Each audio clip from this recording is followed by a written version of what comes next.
고센TV 시청자 여러분 안녕하세요. 마에스트로 나입니다. 유튜브에서 고센TV가 사역을 하는 이유이기도 하지만요. 저는 이 시대의 새로운 바벨탑이 유튜브라고 생각을 합니다. 그 바벨의 원어적 그 의미는요. 혼란, 혼돈, 난잡함 이런 의미를 가지고 있습니다. 이 유튜브가 그래요.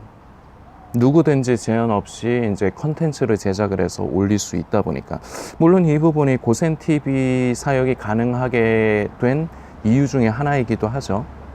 그런데 누구나가 제한이 없다 보니까 이런 사람 저런 사람들이 제한 없이 활동을 합니다. 그래서 이 유튜브는 보면요, 난잡해요. 정치적인 이념의 대립, 상대를 존중하지 못하고 무조건 내가 옳다, 나의 신념, 나의 정치적 신념이 옳다 하면서 서로 대립하며 싸우는 문제. 그런데 이게 세상에서뿐만 아니라 이게 교회 안에서도 이런 문제가 실제적으로 일어난다는 것이 문제입니다. 그리고요, 성도님들도 아시겠지만 유튜브 가운데 기독교 관련 컨텐츠를 올리는 유튜버들이 있습니다. 그런데 이 유튜버들도 저는 굉장히 우려를 합니다. 뭐 어떻게 들으면 성도님들 입장에서는 그럼 뭐 너는 문제 없냐 뭐 이렇게 생각하시고 반발하실 수 있겠는데, 뭐 마음대로 하십시오. 그런데 제가 무엇을 우려하냐면요, 방향성 때문이에요. 첫 번째, 제가 우려하는 부분의 첫 번째는요, 가짜 은혜입니다.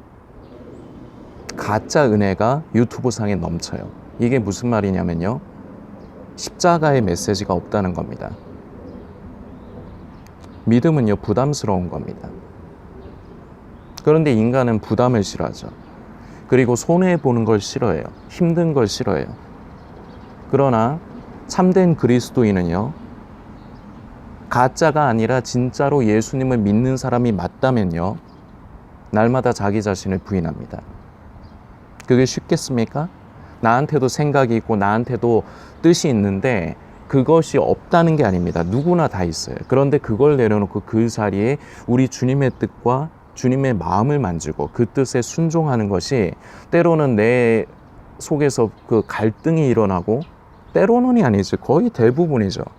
대부분 속에서 갈등이 일어나죠. 나한테 손해가는 일, 자존심 상하는 일, 힘든 일, 대부분 그러니까. 그런데 그럼에도 불구하고 날마다 매 순간마다 자기를 부인하고 자기 십자가를 지고 주님을 따라가는 삶, 이것이 바로 제자의 삶이고요. 이것이 바로 그리스도인의 정체성이라 할 수 있습니다. 이게 바로 예수님을 믿는다는 것입니다. 그런데요, 부담스러운 메시지가 없어요. 성도님들이 듣고 그냥 마음이 편하고 위로를 주고 성도님들의 지적인 욕구, 호기심을 채워주는 그런 것들은 많지만, 주님과 주의 나라와 의를 위해, 주님의 영광을 위해서 내가 날마다 내 삶 가운데서 하나님께서 나에게 허락하신 그 지경과 둘레 가운데서 내가 십자가를 지고 내가 그 길을 따라가는 이런 메시지는 인기가 없습니다. 그리고 대부분 찾지 않아요. 그래서 제가 말씀드린 가짜 은혜, 그저 내 마음에 위안을 얻고 내 생각에 좋은 얘기, 옳은 얘기인 것 같은 그런 가짜 은혜에 취해 있다는 겁니다. 그리고 두 번째요, 성도들이 가까이 하면 안 되는 것들이 너무 많습니다. 자꾸 예수님의 재림의 때와 그리고 그때가 맞다는 그 징조, 사인, 이런 부분들로 성도들의 생각과 마음을 사로잡고 빼앗는, 가까이 하면 안 되는 이런 것들이 많습니다. 고센TV가 기본적으로 마지막 때 종말론과 음모론에 심취한 영혼들을, 그래서 죽어있는 영혼들을 한 명이라도 건지고 다시 살리기 위한 게 바로 그런 용도로 하나님께서 도구로 쓰시는 게 고센TV입니다. 이처럼 가까이 하면 안 되는, 자기의 영혼을 잡아 죽이는 그러나 그게 심취되면은 그렇게 생각되지를 않아요. 나는 교회는 이 시대에 교회는 잠들어 있는데 나는 깨어 있다, 이렇게 착각을 해요. 위험한 겁니다. 그리고 또 하나 마지막으로 제가 우려하는 것은요, 옛날에는 기독교에 대해서, 교회에 대해서 비판하고 뭐 정죄하는 부분을 세상이 했습니다. 세상의 언론 뉴스들이 했습니다. 그런데 어느 순간부턴가 같은 기독교 안에서 기독교인들이 이 활동을 많이 하기 시작하고요. 그리고 유튜브에 이게 많이 퍼졌습니다. 그런데 명분은 좋습니다. 명분은 저도 동감을 하는 부분입니다. 뭐냐? 이 시대가 하나님 앞에 이 시대의 교회가 하나님 앞에 부패하고 타락했다. 다시 회복해야 된다. 이게 명분이거든요. 그러기 위해서 이제 문제점이 무엇인가 우리가 살피고 거기에서 우리가 개혁해야 된다. 이게 이제 취지거든요. 거기에 대해 그 취지 자체는 동의를 하지만 제가 왜 우려를 하냐면 그것을 받아들이는 기독교인들에게 악영향을 결과적으로는 끼치기 때문입니다. 한 2주 전의 일인데요. 제가 항상 이 장소에서 영상을 만드는데 토요일이었습니다. 영상을 거의 끝맺음을 하려고 할 때쯤에 어떤 분이 제 바로 앞에서 저를 자꾸 쳐다보고 있더라고요. 굉장히 신경이 거슬렸어요. 그런데 어쨌거나 영상을 거의 마무리하고 있었기 때문에 어떻게 해서든지 하고 끝내고 저는 이제 정리를 하고 돌아가려고 하는데 그분이 저한테 말을 걸더라고요. 뭐 기독교인이시냐고, 교회 다니시냐고, 그리고 뭐 이거 뭐 하시는 거냐고, 유튜브 하시는 거냐고 묻더라고요. 그래서 잠깐 대화를 했습니다. 그런데 대화 중에 그분은 이 근처에서 그 한 50명 정도 되는 규모의 이제 교회에서 이제 섬기시더라고요. 뭐 대단한 겁니다. 아무래도 규모가 작으면요, 부담이 커요. 교회 월세 문제라든지 세금 문제, 뭐 전기세, 공과금 같은 거 문제라든지 적은 인원에서 그걸 감당하려고 하니까 그게 부담스러울 수 있죠. 그런데 그 정도 교회를 뭐 섬기고 계시다고 하니까 참 대단하십니다. 제가 그렇게 말씀을 드렸어요. 저희 쉽게 못하는 겁니다. 제가 이렇게 말씀을 드렸는데, 대화를 하다가 이제 그분께서 지금 이 시대의 교회의 타락과 부패의 상태에 대해서 말씀을 하시더라고요. 그러면서 이분의 취지는 뭐였느냐? 목회자들이 먼저 하나님 앞에서 깨어져야 된다. 성도님들, 이 말 어떻게 생각하십니까? 듣기 좋으실 것 같은데요. 그리고 동의가 되실 것 같은데요. 여기에 함정이 있는 겁니다. 원인을 다른 데서 찾아. 원인은 나인데 교회가 뭡니까? 우리가 바로 하나님의 성전입니다. 우리가 바로 주님의 몸된 교회입니다. 이 교회인 우리가 하나둘 모여서 결국은 공동체인 교회를 이루는 겁니다. 그 공동체인 교회가 부패하고 타락했다는 건요, 그리고 결국은 그 교회를 이루고 있는 개개인 구성원인 우리가 타락하고 부패했다는 겁니다. 그런데요, 대부분 지금 이 시대에 제가 아까 말씀드린 그 교회의 이제 부패된 상태나 그런 잘못된 것을 이제 지적하면서 개혁하자고 하는 그런 유튜버들, 제가 우려되는 건 그들의 말 자체는 맞을 수 있습니다. 그리고 제가 방금 언급한 그 성도님의 말이 맞는 부분이 있죠. 목회자들이 많이 타락하고 부패했죠. 교회가 타락하고 부패했죠. 그래서 목회자들이 먼저 하나님 앞에 깨어지고 엎드려야 된다. 일부분은 동의가 됩니다. 그런데 여기에 숨어있는 함정은 뭐냐? 내가 빠집니다. 다시 말씀드리지만 교회가 타락했습니까? 성도님 생각에 타락했습니까? 부패했습니까? 제 기능을 못합니까? 그거는요, 남 볼 이유가 없습니다. 내가 타락한 거예요. 내가 하나님 앞에서 부패하고요. 그래서 교회가 썩어 문드러진 겁니다.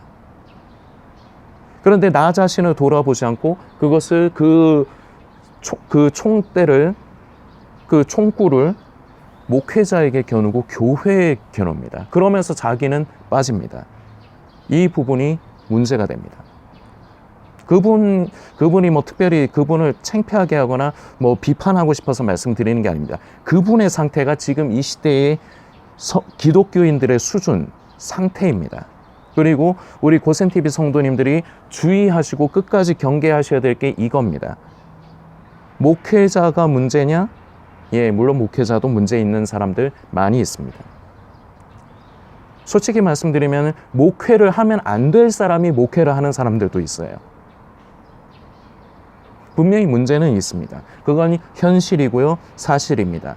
그러나 중요한 것은 남에게 총구를 들이대고 남의 탓을 하는 건요, 누구나 다 할 수 있습니다. 그런데요, 문제는 그래서는 아무것도 해결이 되지 않는다는 겁니다.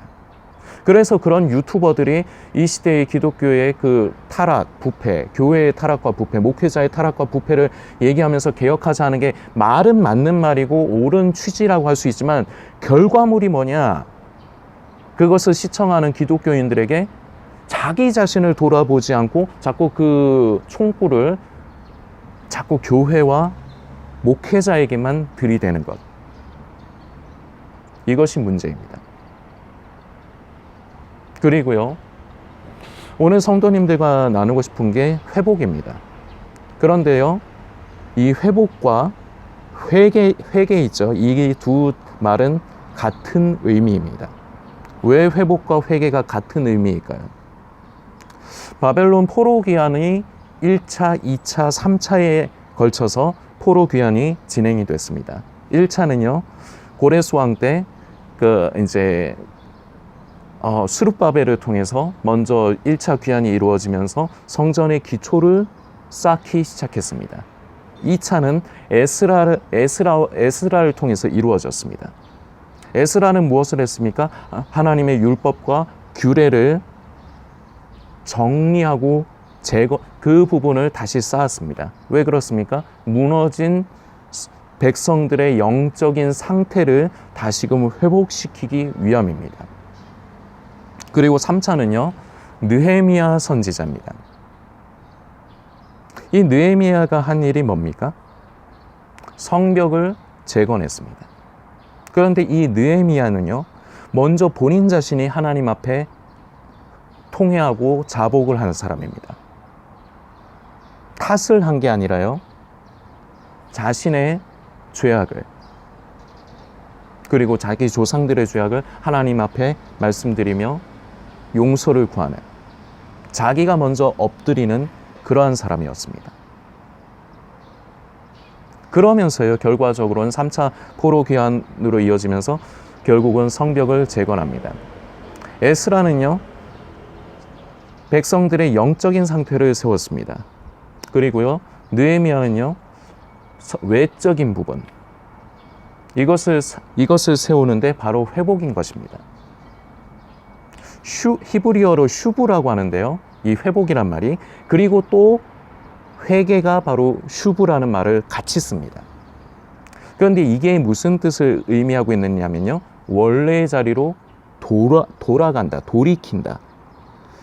정상적이지 못한 것을 정상인 상태로 만든다라는 의미를 가지고 있습니다. 그래서 제가 한 번씩 성도님들께 회개는 기도가 회개가 아니라고 말씀을 드린 거예요. 눈물 한 방울 흘리지 않고요, 기도 한 번 하지 않고도 할 수 있는 게 회개입니다. 무엇입니까? 성령님께서 우리의 양심을 두드리십니다. 너 그거 잘못이다, 그거 죄다, 깨닫게 하십니다. 우리 양심을 통해서요. 그러면요, 가던 길을 멈추는 겁니다. 내 삶을 거기서 멈추는 겁니다. 그리고 돌아서는 겁니다. 그래서 돌아서 어디로 가느냐? 바로 하나님께서 기뻐하시고 원하시는 하나님의 뜻이 있는 곳으로 내 삶을 전환하는 겁니다. 이게 회개입니다. 눈물 흘리고 감정의 영역입니다.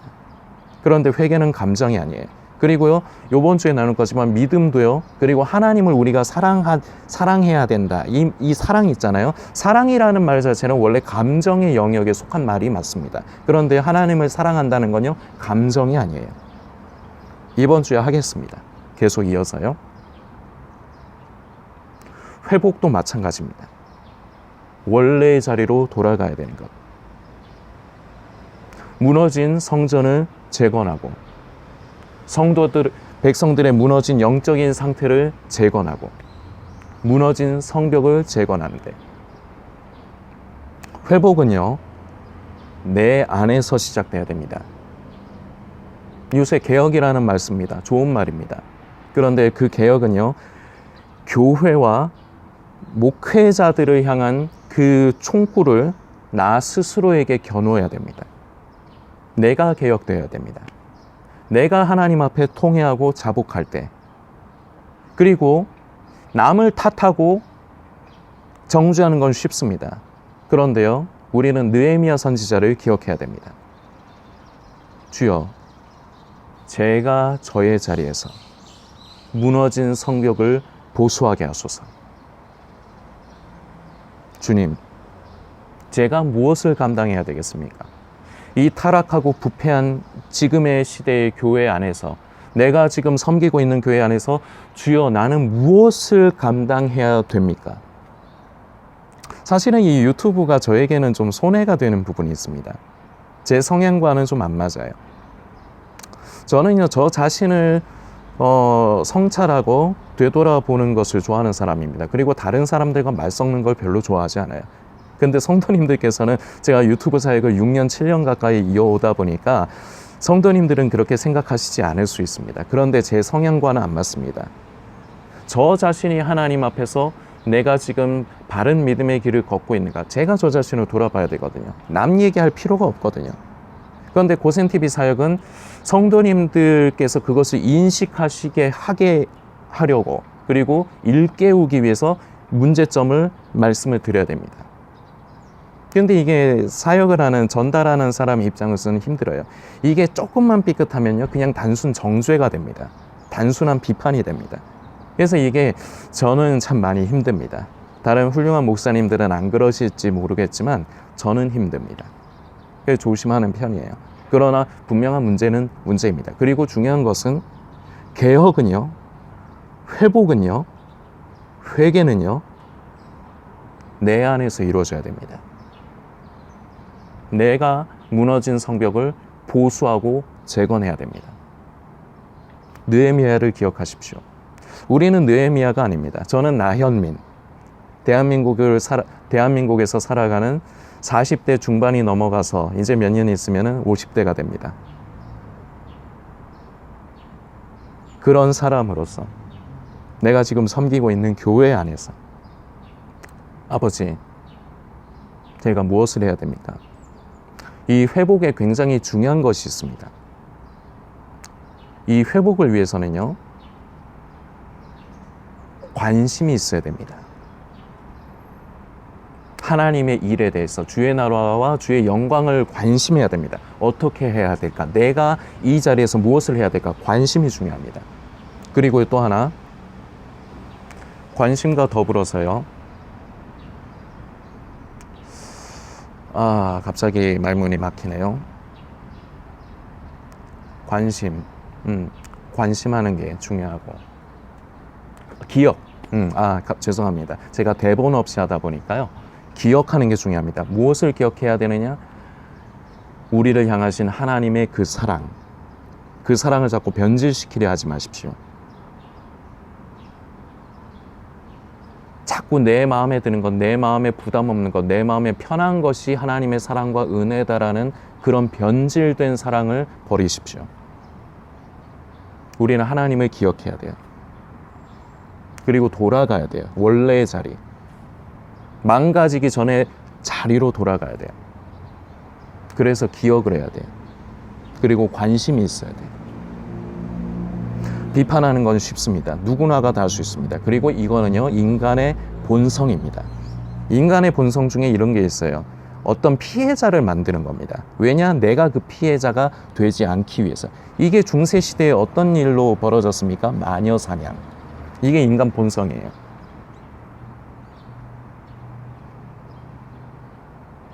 그래서 어떤 면에서는 이렇게 생각해 볼 수도 있어요. 인간의 이런 본성을 하나님께서 아시기 때문에 그 인간의 수준에 맞춰서 인간을 구원하시려고 그 피해자가 되는, 총구가 겨누어지는 총알바지가 되는 그런 위치로 우리 예수님을 이 땅에 보내주셨다. 그래서 십자가에서 죽으시고 사흘 만에 부활하셨다. 이렇게도 묵상을 해볼 수가 있어요. 기억하십시오. 휴거가 중요한 게 아니고요, 구원이 중요한 게 아닙니다. 그 전에요, 우선되어야 될 것은요, 회복입니다. 그리고요, 이 회복은 회개라는 다른 모습과 합쳐져 있습니다. 교회와 목회자가 아닌 내가 하나님 앞에서 회개하고 통회 자복함으로 무너진 것을 세워가는 것, 이것이 바로 하나님께서 그때 회복의 역사를 저와 이 영상을 보시는 성도님과 그리고 이 땅의 교회에 일으키실 것입니다. 성도님들께서 묵상해 주시길 부탁드리겠습니다.